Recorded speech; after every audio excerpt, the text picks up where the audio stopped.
2011 मसीहा Padmavati express train ने एक युवती एका यात्रा करुथिबा बेले तांको पाखकु किछि दुर्बृत्त आसीथिले।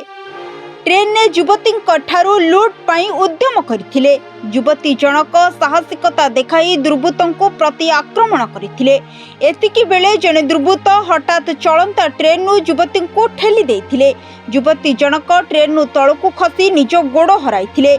आउ ट्रैक साइड रे पड़ी छटपट हेउथिले। जेते चित्कार कले मध्य किटकिट अंधार राति को केही आसु नथिले।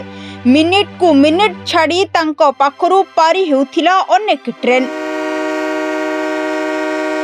से दिन अंधार राति थिला भारी भयंकर। गोड़ कटी रक्त जुड़बुड़ अवस्था रे पड़िथिबा युवती को सकाळु देखि मेडिकल ले भर्ती करिथिले लोके। परे सेही युवती गणमाध्यम रे निजर खबर देखंती। आचंबित होई कांदिबाकु लागंती। बिना टिकेट रे युवती यात्रा करुथिले बोली खबर बाजिथिला। एही खबर देखिबा परे युवती भांगी पड़िथिले। परे मनरे दृढ़ विश्वास रखी निजर सत्य को सामना को आनिबाकु हेले किछि उच्च काम करिबाकु पड़े।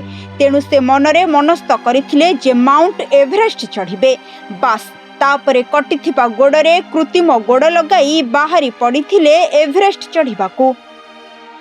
नाना प्रतिघात सहिथिले। जणे सुस्थ मनुष्य पक्षे एवरेस्ट चढ़िबा कष्ट होई पड़िथिले मध्य युवती मनोबल बढ़ाई प्रथमे दिव्यांग महिला भावरे शिखर रे पहुंचीथिले।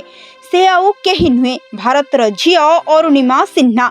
2013 मसीह से प्रथम दिव्यांग महिला भावरे एवरेस्ट चढ़ी विश्व रेकर्ड करथिले।